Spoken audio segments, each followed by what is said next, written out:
die, you don't want to give up because you don't want to let your family down. You try to protect them by not telling them anything. So you have been hiding so much activity in about your life for a very, very, very long time. So the moment that they told you you're HIV positive, and you remember this was back in the day, 90s. In the 90s, and you can imagine how traumatic it was. Like for example, in Kenya, because there was no medication.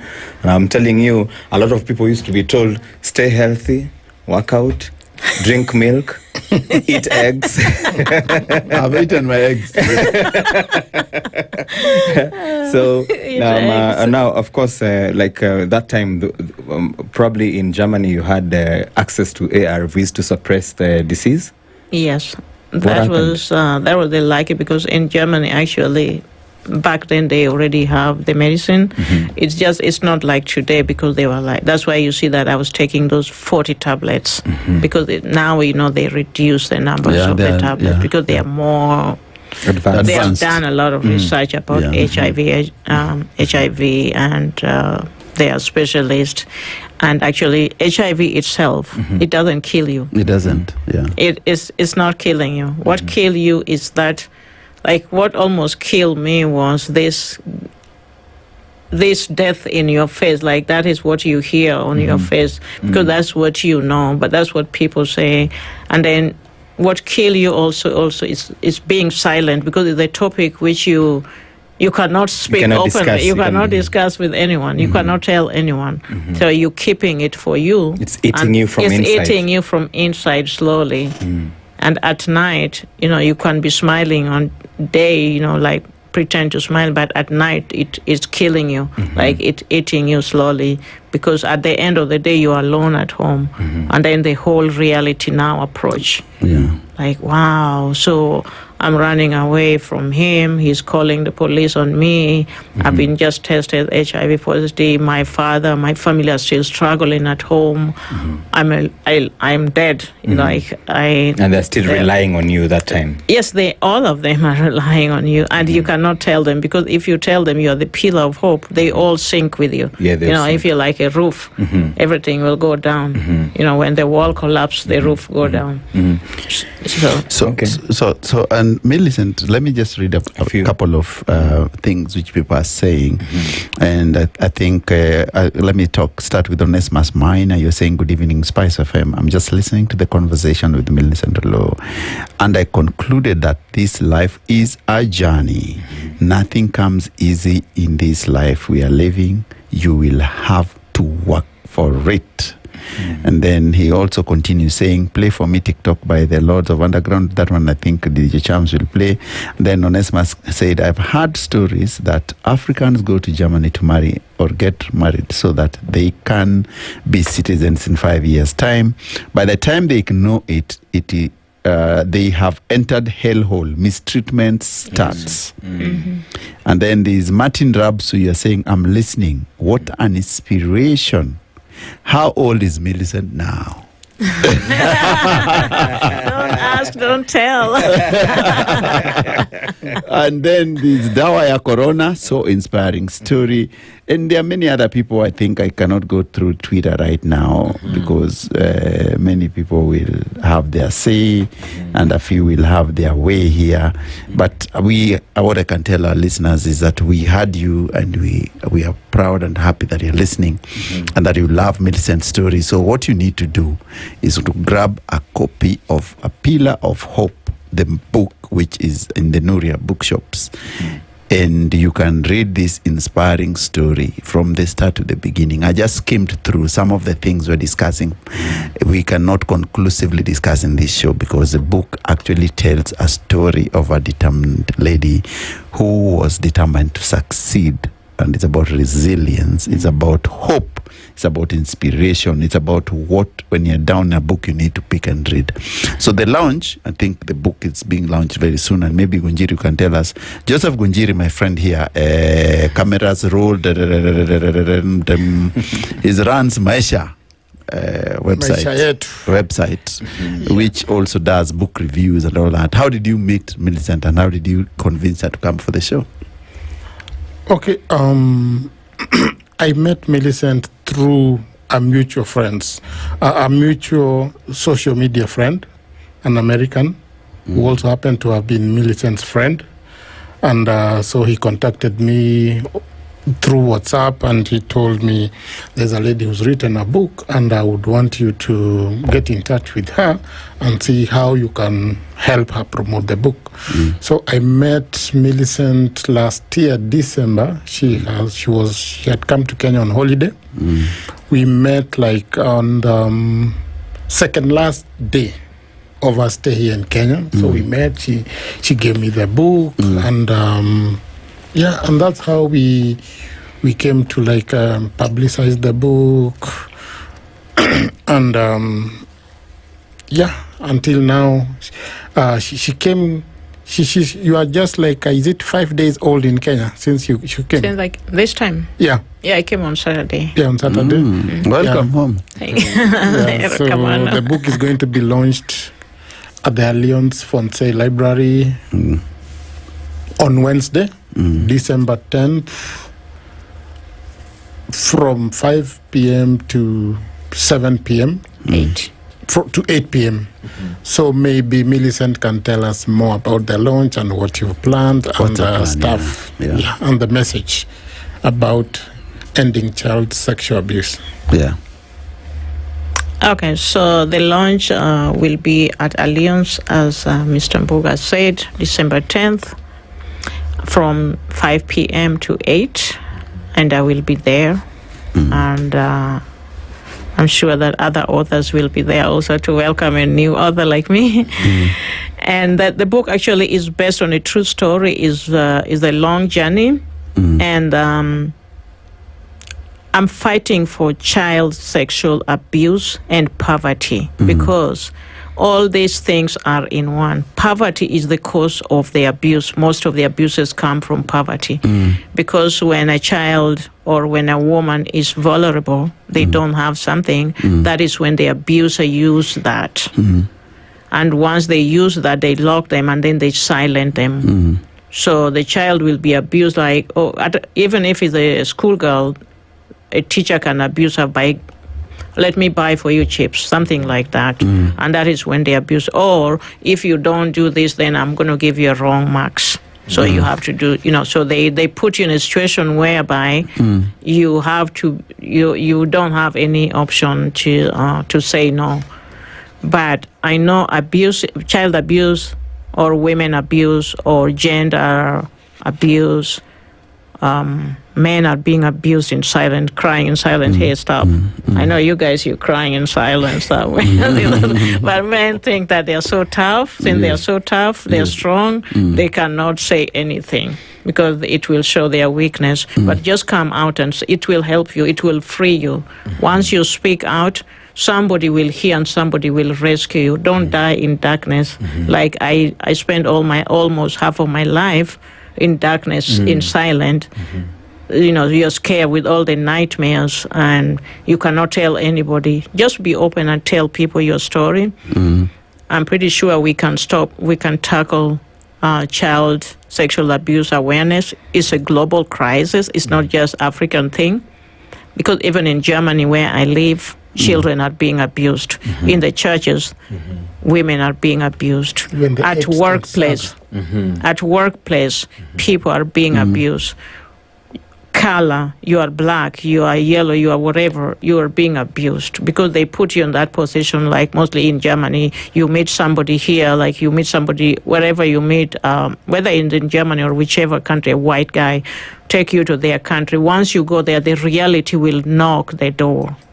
Yeah, so don't think that there are a bed of roses abroad. My Jew, that one is coming soon. I'm going to give you a story of going, my Jew. Actually, Ngunjiri, this whole, her life is a movie. It is a movie. This is a whole movie. Have you thought about making a movie on this? Because, wow. Yes, that was the first day I met Mr. Mbugua. That is what I told him. I told him that I want this book either to be a movie or a TV series. And he laughed at me because the person I had in mind is like in heaven, unreachable.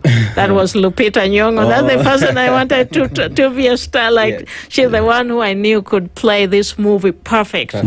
Like she looked like me when I was young. Even the picture there on the book, like looks somehow like her, right?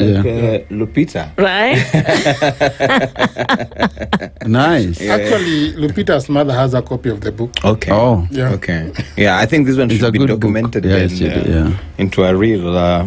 It's actually a movie. Your whole life has been a movie. It's a movie. Yeah. So sorry. And you did your medication. So 40 tablets is not easy. That's like a whole meal. It's like eating until your stomach is full. So how is your situation right now ever since you started living positively?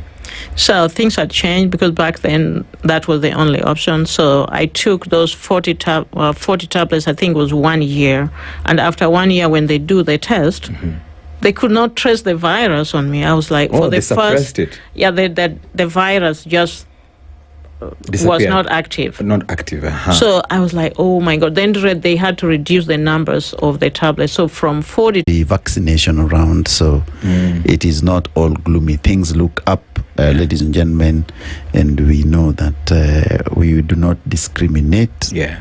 And we do not actually tell people to keep quiet because this is the month, December 1, we are celebrating World AIDS Day. Yeah. So the conversation is very apt, and we are still celebrating 16 days of gender violence. And that's child molestation is one of them. So it's cool to have this discussion ongoing. And of course, I can check the time, and I know we are running totally out of time. So, Muli, I think what we'd like to hear is the launch and the last comments, and what do we expect from you again? And welcome to Nairobi. You're only 4 days on. Thank you so much. So the launch of the book, as we already said before, is going to be next week on Wednesday. That's December the 10th. From 5 p.m. to 8 p.m. It's going to be launched at Alliance, and I'm going to be there in person to sign your copy. And I am pretty sure other authors will be there also to welcome me in this book journey as we tackle together the child and gender sexual abuse. And like we said before, so to say that book should be a movie, that was my dream from day one, the time I started writing that book. And let me just tell you, it took me 30 years to finish that small little book. Because I started writing this as just on I did not have back early 90s, who had a cell phone or who had a laptop? Nobody. So I did not have a laptop. So I started just documenting everything on a book. And then as sometimes I get emotional and I don't write it. I throw it for months before I even touch it. Because when you start talking about something like, oh my God, somebody wanted to kill me, it's hard to write that part by yourself because the whole thing wake up, like the whole flashback, So sometimes I would stop and just leave it alone. And then I got better actually when I first bought my smartphone, and now I was using the notebook. So that's where I write all this book. I did not use a laptop. I was just using my cell phone. That, as that one said, the reason why I was using my cell phone, because at night when all those nightmare comes, I could not sleep, and I start just writing. Everything just come on my head, and I just start writing without even checking the spelling, without even checking grammar. I just flash back and I write. Yeah, that's why I wrote that book. But my story is the true story, and I would just like to inspire the people who are hiding like me in the darkness, in silent. They have been silent by their abusers, whether they abuse you physically, they can abuse you financially, they can abuse you emotionally. Please, just get out and speak out. And let's just stand for stop the abuse. Whether you are a female, don't just hide in silence. Just reach somewhere and get help. And if you are HIV positive, I know most of you, I'm not saying most of you, I know some people will tell you that, oh, you are kuna. No, just go and test it. It doesn't kill you. It's just a disease like any other disease. Watu wache kupima na You know, macho. yeah, don't pima na macho, and also don't think that it is something bad. It is not. The person who had the malaria will die even before you, or you can walk on the street and you've been knocked by a vehicle, you die. So it's not killing you. Just try to protect yourself. Take your medication. And you don't skip the medication, because they right now we still don't have a cure. But we can live as a normal life. I've been living this over 30 years, and I'm healthy. I'm not sick. I cannot infect anyone because the virus is so low. Yeah. So just go and take your medication as usual and live a normal life, and don't hide. Just talk. Do your life as usual. And maybe one question, maybe she can tell our listeners.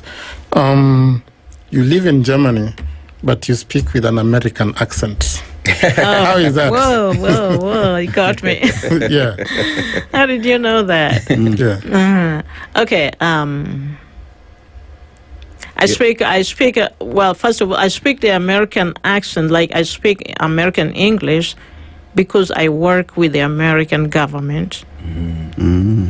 So I work in one of the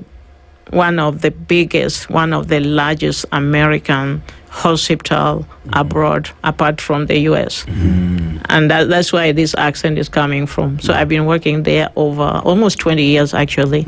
So after getting all those crazy cleaning jobs, I get better, right? There's light at the end of the tunnel. And that's a light. Yes. And after being moved from place to place with my bag and my small suitcase, I settled in my own home. Wow. And I'm still here. Congratulations, and may God keep blessing you. Yes. Now Amen. you're living in a palace. You're living in your palace, and Yes, that's a queen. story of Millicent. Yes. Inspiring, deep, provocative, but mind-boggling. Very. I've been sitting on the edge of my seat since she started telling us a story. That's incredible. That's incredible. It's incredible. Millicent, what we can say, thank you very much. Or to our listeners out there at SpiceFM, SpiceDrive, kindly go and get the book and read for yourself. Millicent is author, and she's written a fantastic book available in all Nuria bookshops. And you can see the launch will be at Alliance Francais on Wednesday next week. It's good time to be there between 5 and 8 o'clock. She will be narrating her story, and you can get autographed book by then. I hope the one I have here, she'll autograph it for me. And my bookkeeper, I'm a book reader, and I read many books as usual. It's been a pleasure hosting you, and we thank you for coming. And Gunjiri, thank you for showing up. And your story has enriched many women out there, people who are suffering in silence. They will take that positive and bold step to step up and tell their story and stop suffering in silence. And I think that's we end the interview.